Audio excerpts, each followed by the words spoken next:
Excelente, pues muchísimas gracias. Entonces, pues mi presentación ya fue amablemente dada por la doctora Gorab, así que pues voy a comenzar a hablar de este tema que puede llegar a sonar algo pues bastante innovador, bastante nuevo, un término que hemos escuchado poco a lo mejor, pero que va a ser muy interesante, estoy segura para todos, de tocar.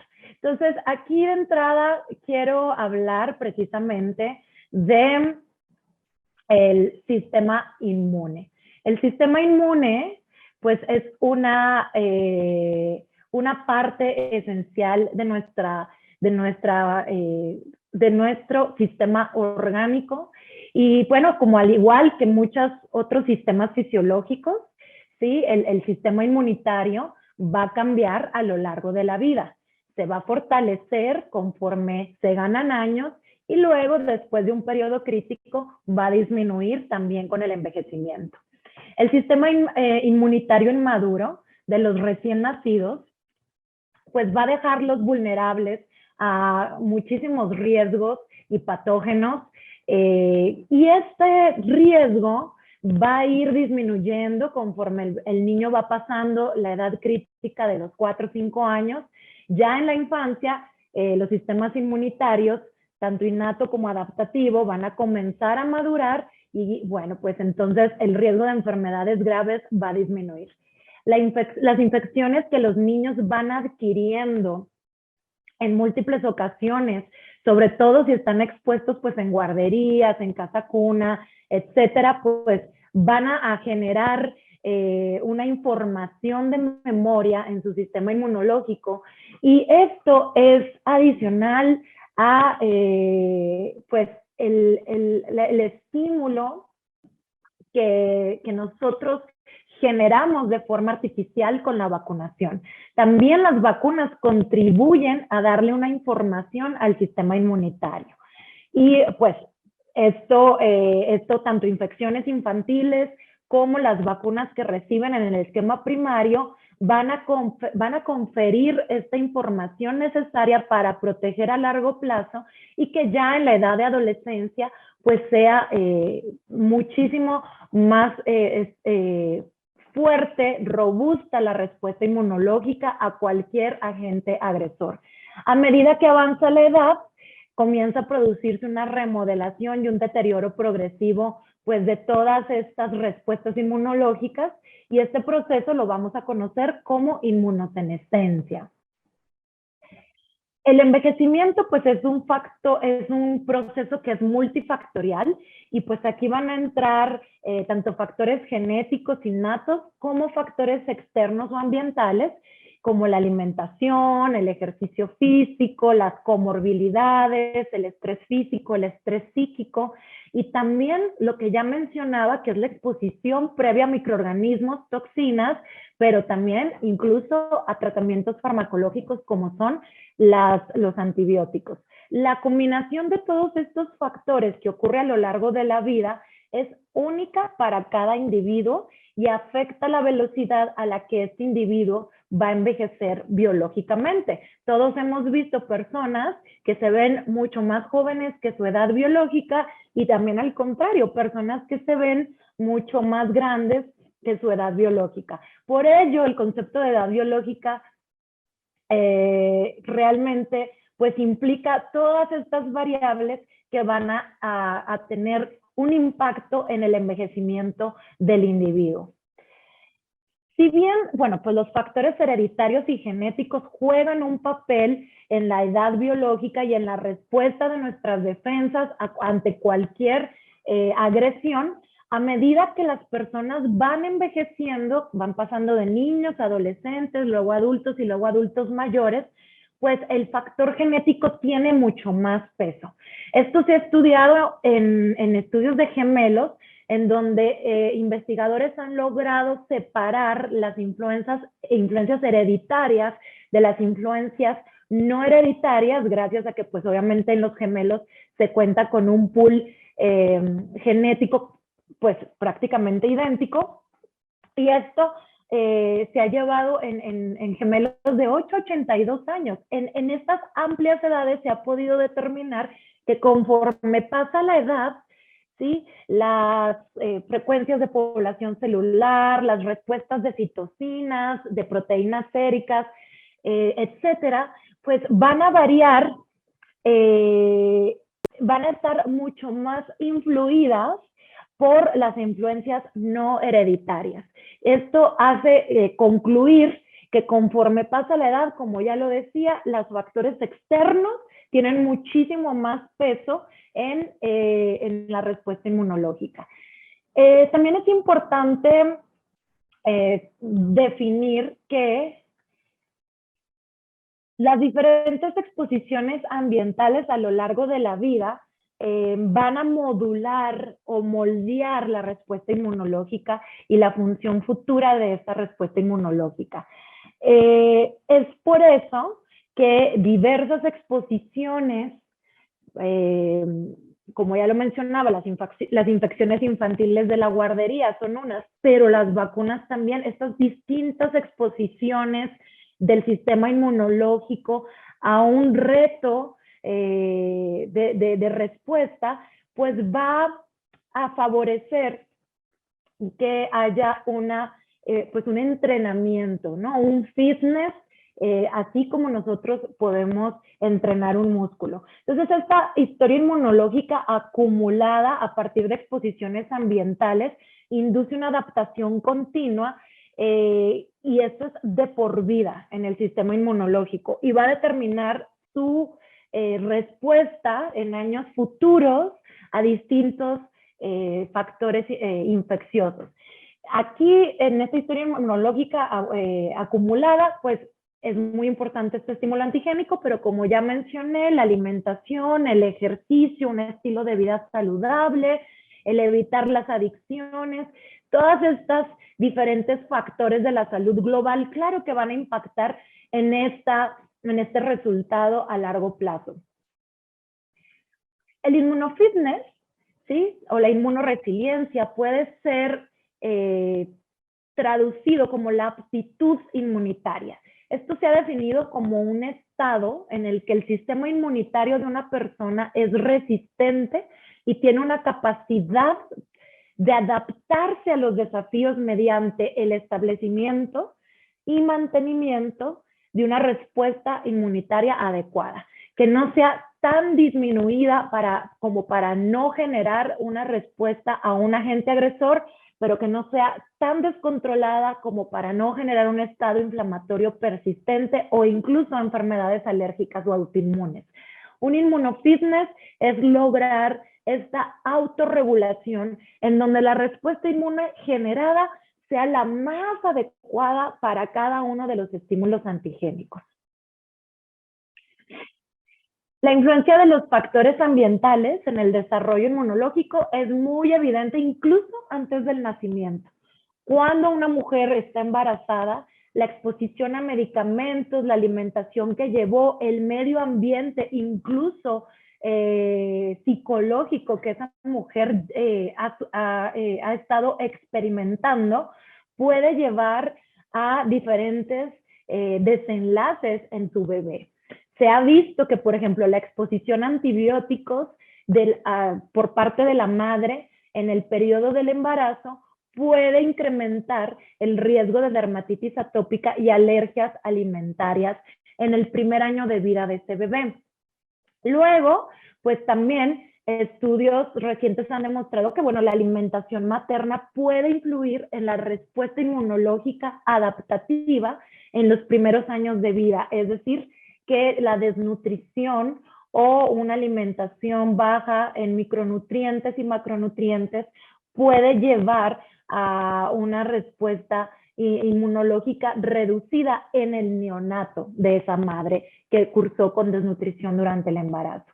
El tabaquismo, la exposición a diferentes bacterias, la exposición a diferentes antibióticos, contaminantes, químicos, el tabaco, el alcohol, otro tipo de drogas, todo va a llevar a un cambio en la respuesta inmunológica que puede concluirse en una respuesta inadecuada. Y a decir, lo vuelvo a puntualizar, una respuesta muy disminuida ante los agresores externos, predisponiendo a que nos infecte cualquier agente, pero también una respuesta inmunológica extremadamente excesiva y descontrolada, con todos los procesos inflamatorios que van de la mano de las enfermedades crónicas, pero también incluso de enfermedades alérgicas y autoinmunes. La microbiota, las infecciones crónicas, la actividad física, se han visto también muy relacionadas con estas respuestas. Por ejemplo, la actividad física va a conducir a distintos cambios beneficiosos en la función inmunológica, como por ejemplo, la reducción de las células T ya envejecidas o senescentes, el aumento de las cantidades de células T vírgenes capaces de responder a un agente agresor y la reducción de las citocinas inflamatorias. Una microbiota adecuada permite tener un equilibrio en la respuesta inmunológica, porque es como un entrenamiento al sistema inmunológico, el tolerar hasta cierto grado la presencia de bacterias en los distintos epitelios, ¿no? Gastrointestinal, respiratorio, etcétera. Las infecciones crónicas es otro ejemplo de factor externo que puede llegar a impactar en la respuesta inmunológica. Por ejemplo, infecciones crónicas como hepatitis B o citomegalovirus han demostrado estar elevando el nivel de citocinas de manera permanente y mantener al paciente o a la persona en un estado proinflamatorio que lo puede llevar a otras enfermedades. Las estrategias de prevención de enfermedades son importantes a lo largo de toda la vida para reducir el riesgo de enfermedades y de discapacidad. El impacto de todas estas estrategias se vuelve muy evidente conforme se van ganando los años, puesto que el envejecimiento saludable va a depender de todas las decisiones que se tomaron previamente en la infancia, en la adolescencia y en la edad adulta joven.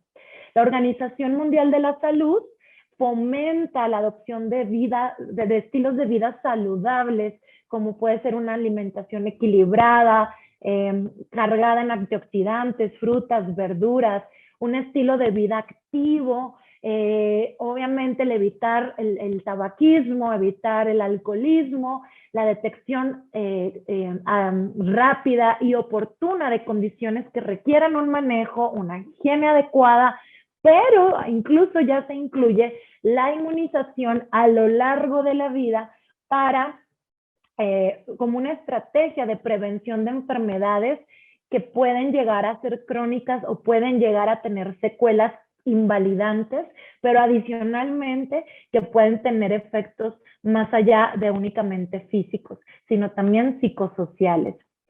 Entonces, a lo largo de la vida, una persona está expuesta a una amplia gama de infecciones y de vacunas también, desde el esquema básico primario, que tenemos la primera vacuna al nacer, que es hepatitis B, y pues esto va a tener un impacto potencial, como ya lo he mencionado, pues en la respuesta inmunológica en los años subsecuentes. Un elemento clave de este concepto es la reactividad cruzada que se puede llegar a dar por vacunarte de un agente específico que puede entrenar a tal grado tu sistema inmunológico que puedas tener una respuesta mucho más adecuada y regulada a otros antígenos que no necesariamente están incluidos en la vacuna. Esto se llama inmunidad heteróloga y sugiere que una infección o una vacuna, es decir, una inmunidad activa, una inmunidad activa natural o una inmunidad activa artificial, pueden llevar a incrementar el repertorio o la biblioteca de células T y células B y así tener un cambio adecuado en la respuesta inmunitaria cada vez que tengamos este reto pues infeccioso. Entonces, pues las vacunas aquí juegan un papel al ser una introducción al sistema inmunológico, pues de todos los retos que se le van a presentar subsecuentemente. Después de la vacunación por un antígeno X, vamos a decir tosferina, ¿sí? Se pueden explicar efectos de inmunidad heterogénea o heteróloga por varias hipótesis. Una es la reprogramación epigenética de monocitos y macrófagos, que puede conducir a una activación rápida después de la exposición del antígeno Y. Es decir, esto quiere decir que al vacunarnos contra un agente, puedo subsecuentemente tener una respuesta mucho más adecuada y rápida contra otro antígeno por cambios epigenéticos en los linfocitos y en los macrófagos. La otra opción es como viene en el inciso B, en donde puede haber reactividad cruzada mediada por células T de memorias, en donde se generan células TCD8, que son las citotóxicas, y TCD4, que son las helper, y que reaccionan en forma cruzada al patógeno no original de la vacuna. Entonces, aquí esto se lleva a cabo a través de distintas interleucinas, factores de lectina, etcétera. Y esto es muy importante entender. Quedan 5 minutos. Perfecto. Entonces, esto es muy importante para definir que se trata de procesos que están en actual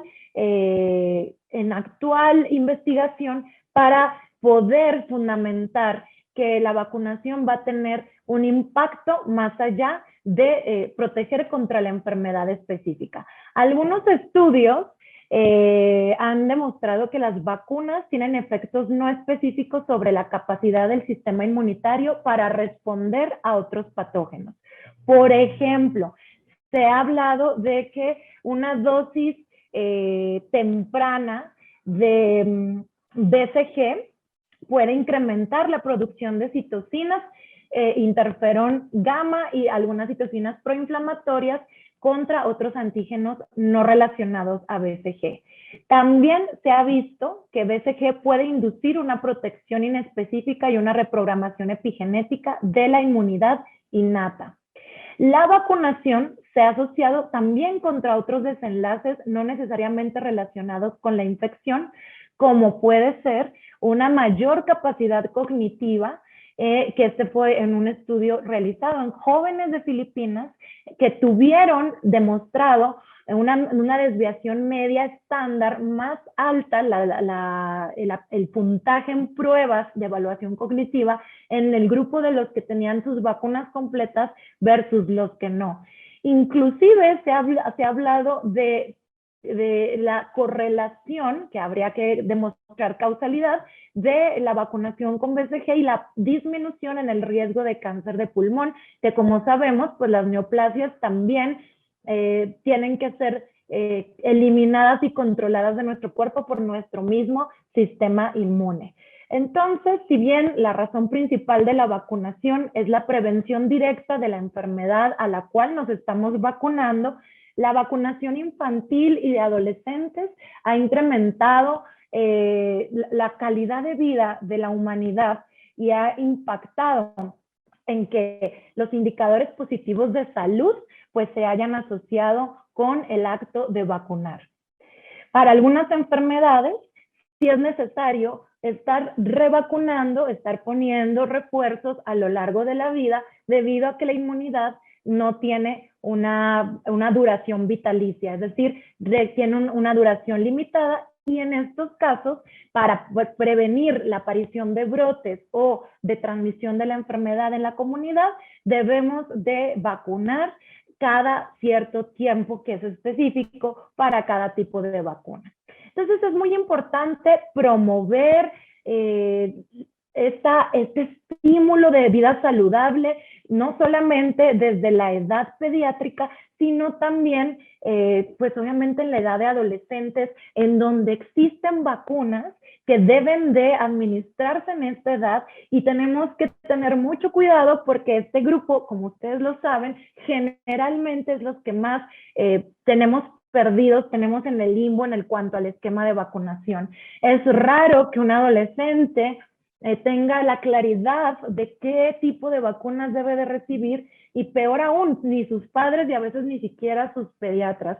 Entonces es muy importante tener claro que la vacunación va a impactar en la vida futura de este adolescente, a tener un envejecimiento saludable, a tener una mejor calidad de vida, y por eso tenemos que impactar en completar todos estos esquemas de vacunación de la adolescencia. Pues muchísimas gracias por el espacio y pues le cedo la palabra a la doctora Salma Pacheco para que nos hable un poco de las vacunas en la adolescencia.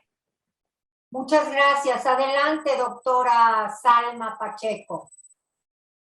Gracias, doctora Ada Ruiz. Muchas gracias a la doctora Ada Ruiz por este primer segmento de nuestra charla que habla acerca de inmunofitness y la importancia de la vacunación como parte de un estilo de vida saludable. Quisiera confirmar que pueden seguir viendo la pantalla y que me escuchan correctamente para poder continuar. Sí, doctora. Está correcto, doctora. Perfecto. Muchas gracias. Pues muy atentamente la doctora Gorab ya hizo favor de presentarse. Para mí es importante declarar mi conflicto de interés, el cual es que actualmente soy gerente médico en el área de investigación y asuntos médicos de vacunas en GlaxoSmithKline y soy un empleado de tiempo completo. Con mucho gusto me gustaría hacer esta link o pegar todo lo que acaba de compartirnos la doctora Ada Ruiz en cuanto al papel que juega la vacunación con perspectiva de curso de vida, precisamente en la adolescencia, y el caso de la vacunación contra tosferina. Entonces, en los siguientes minutos abordaremos el papel de los refuerzos de la vacunación contra difteria, tétanos y tosferina en la adolescencia, ya que uno de los mayores problemas es que nuestros adolescentes no están acostumbrados a regresar a la vacunación. Es decir, sigue habiendo una idea errónea de que las vacunas son únicamente para los niños más pequeños, y a partir de la adolescencia y la edad adulta, las personas ya no regresan a vacunarse. Entonces, tomaremos el ejemplo de tosferina para abordar de esto. Tosferina es una enfermedad causada por una bacteria llamada Bordetella pertussis, de ahí que alguna vez la escuchemos como pertussis también. Y esta bacteria es capaz de causar tosferina, una enfermedad altamente contagiosa y potencialmente severa, ya que un caso primario de tosferina, es decir, si el día de hoy yo estoy enferma con tosferina, esa persona es capaz de contagiar hasta 14 y 17 personas más que sean vulnerables, es decir, que no hayan recibido la vacunación. Estamos hablando que tosferina es tan contagiosa como el sarampión, que seguramente ustedes recordarán, y es incluso más contagiosa que otras enfermedades como influenza. Incluso en un momento como el que hoy vivimos, que aún estamos en medio de una pandemia y que probablemente estemos transicionando ya hacia una enfermedad estacional o con repuntes estacionales de COVID-19 como lo es influenza, nos ha causado más preocupación enfermedades que incluso son menos contagiosas. Entonces, difícilmente nos acordábamos de tosferina como una enfermedad tan contagiosa como el sarampión, incluso más contagiosa que influenza. Discúlpenme. Y voy a regresar al concepto de la vacunación con perspectiva de curso de vida, debido a que un punto muy importante es que la inmunidad contra tosferina no es de por vida, y esto puede desempeñar un papel en su transmisión. Desafortunadamente, ni haber padecido las formas salvajes o la infección natural por Bordetella pertussis o incluso la vacunación nos da la garantía de estar protegidos de por vida. Entonces, este es el primer momento en el que yo quiero llamar su atención, la inmunidad contra tosferina no es de por vida y de ahí es importante regresar a los refuerzos. En este esquema les muestro cómo comienza en el eje de las X, que están las diferentes etapas representadas a través de iconos, mientras que en la línea superior de color azul está representada la inmunidad inducida por la vacunación. Comenzamos por un bebé cuyo sistema inmune es aún inmaduro y que incluso no ha recibido sus primeras vacunas o en otro escenario no ha terminado su esquema de vacunación contra tosferina, que actualmente se hace en México a través de la vacuna hexavalente. Una vez que comienza la vacunación, vemos cómo la inmunidad desde luego sube. Y de forma natural, conforme pasa el tiempo, esta inmunidad va disminuyendo, motivo por el cual damos otro refuerzo a la edad de 18 meses aquí en México. Desde luego, una vez más posterior al refuerzo, la inmunidad vuelve a subir y sigue bajando progresivamente conforme pasa el tiempo, motivo para dar el siguiente refuerzo aquí en México a la edad de 4 años. Sin embargo, en esta segunda mitad de la figura nos enfrentamos a una realidad. El siguiente refuerzo se debe de dar durante la adolescencia a partir de los 11 años de edad y posteriormente en la edad adulta cada 10 años. ¿Qué pasa?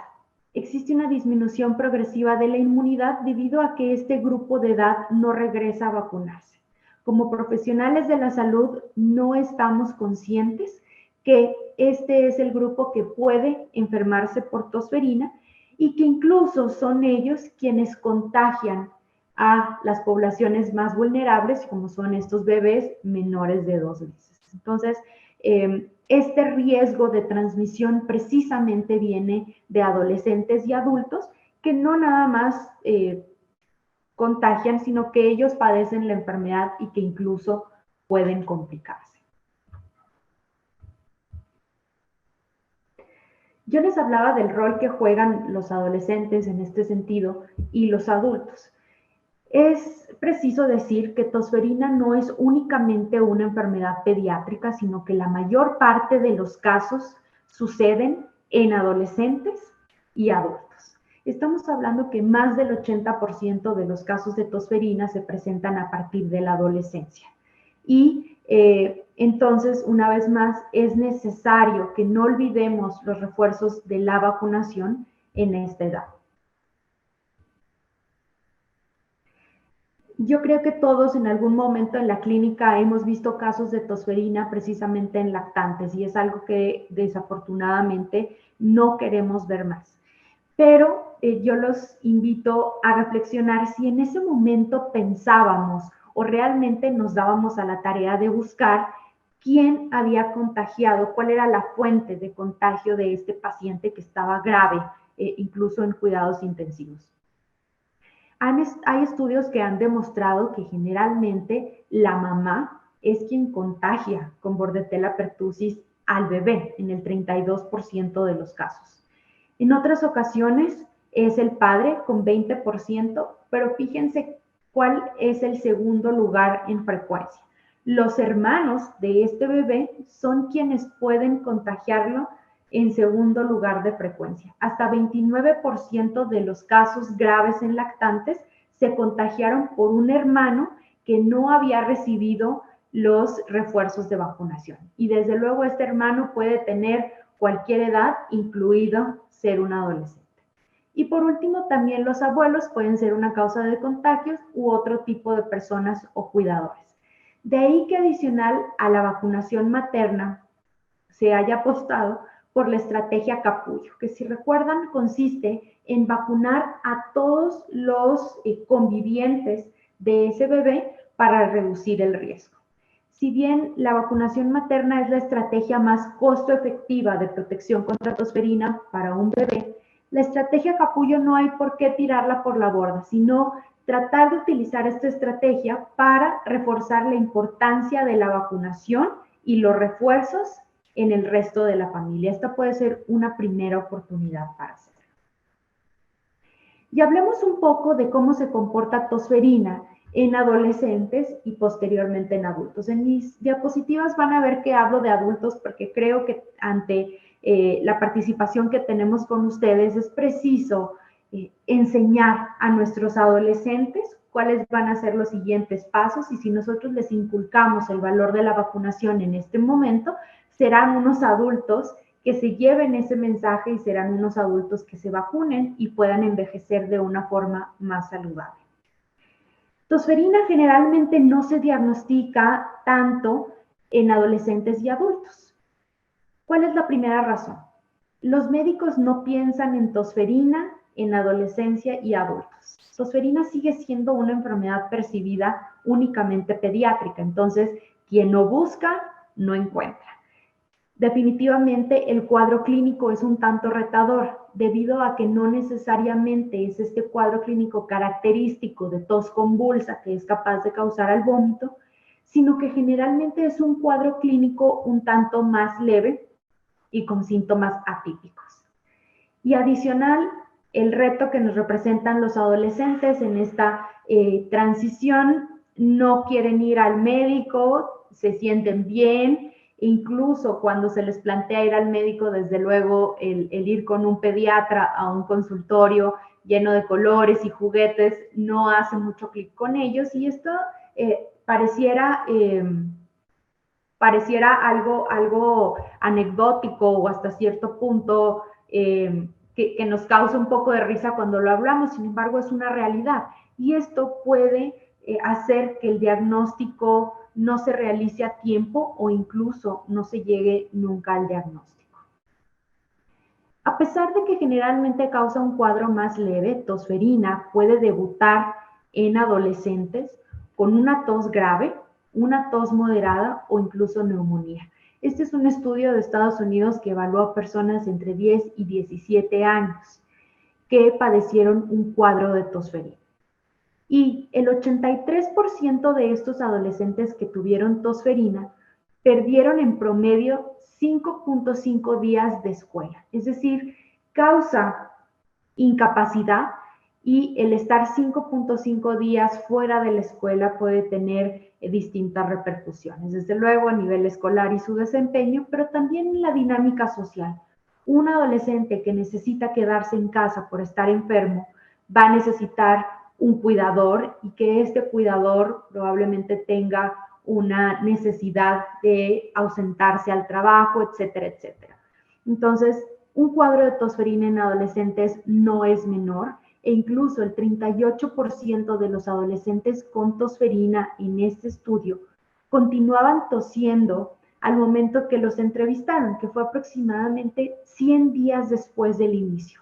La tos no necesariamente se termina en los siguientes días, sino que puede impactar la calidad de vida de una persona, debido a que esta persona puede seguir tosiendo hasta 90 o 100 días después del diagnóstico, a pesar de haber recibido ya tratamiento.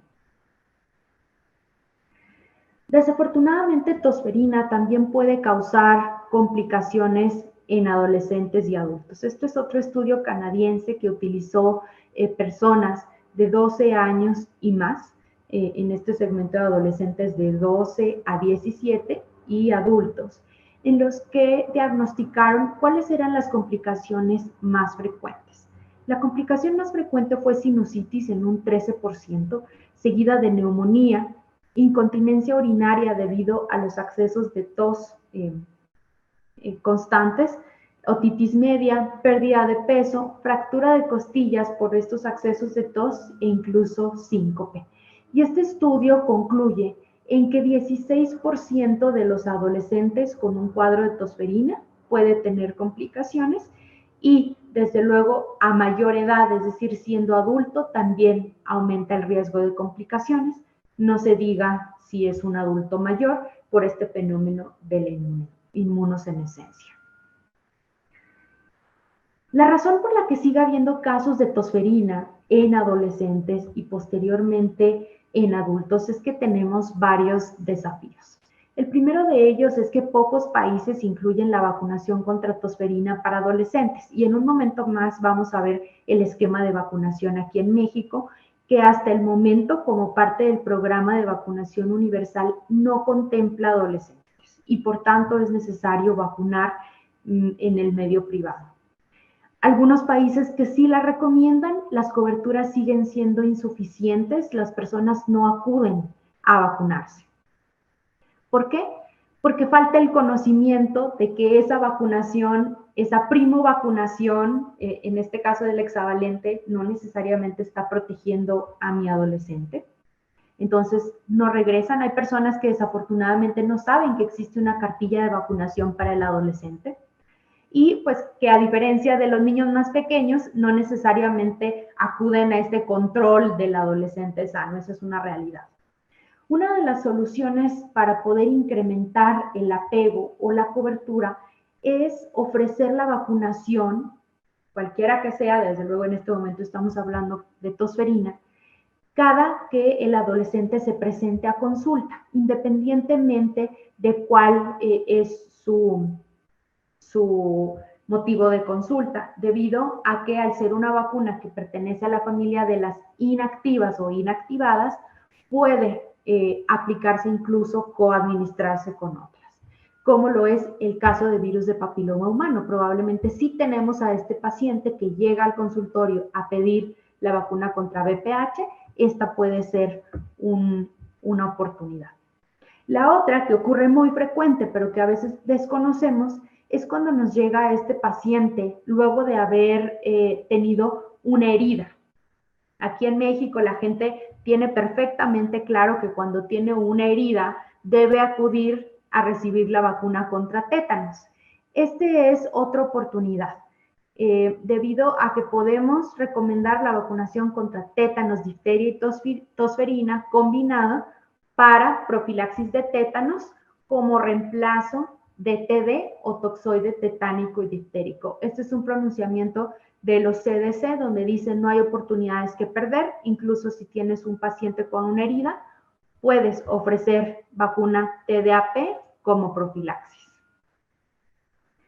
Estos refuerzos a lo largo de la vida nos van a ayudar a prevenir brotes y reducir la incidencia de tosferina. Esta es una imagen que asemeja mucho a la anterior que veíamos, cómo la inmunidad va disminuyendo.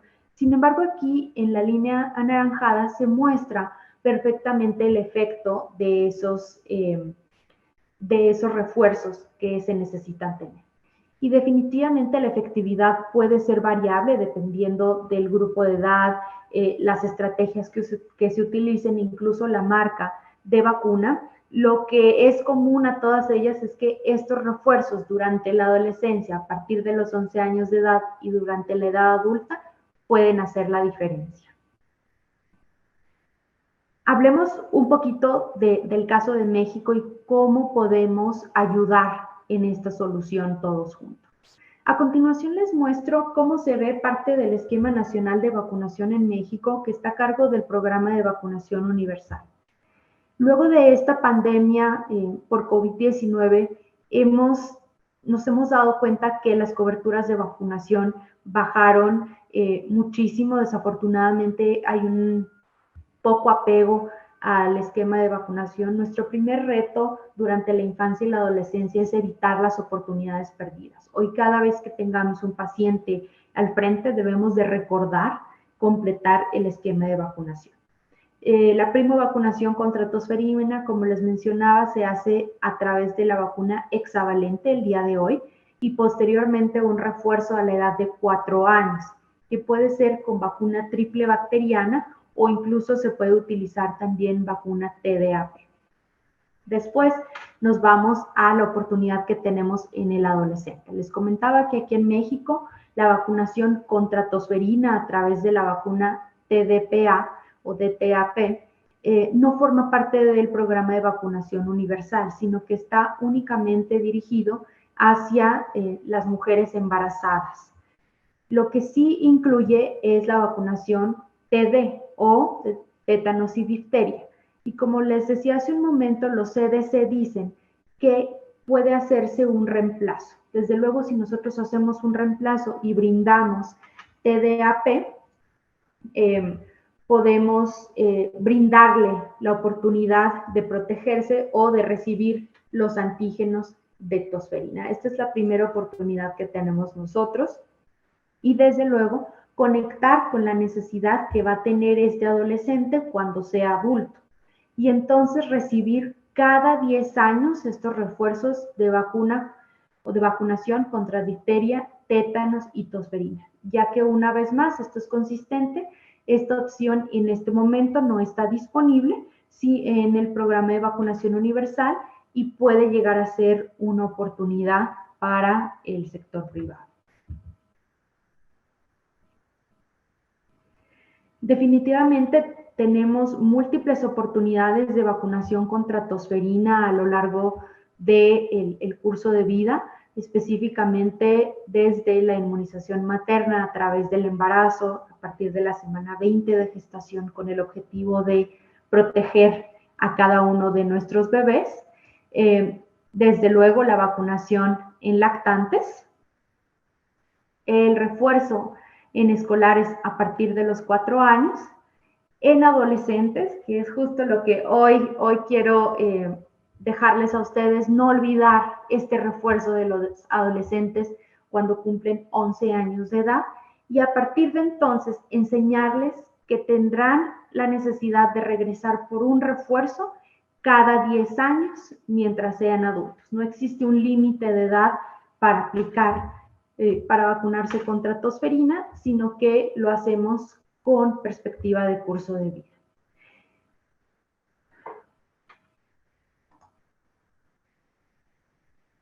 Yo termino esta plática dejándoles un mensaje final, invitarlos a que vacunemos a lo largo de toda la vida, que integremos la vacunación como parte de un estilo de vida saludable y de un envejecimiento saludable. En cualquier trinchera en la que estén, vacunemos a lo largo de toda la vida. A continuación, les dejo los datos de farmacovigilancia. Si ustedes están utilizando o prescribiendo alguna vacuna o medicamento de GSK y tienen algún evento adverso, nos gustaría que lo reporten a través de nuestros distintos medios. Muchas gracias y atenta a los siguientes pasos.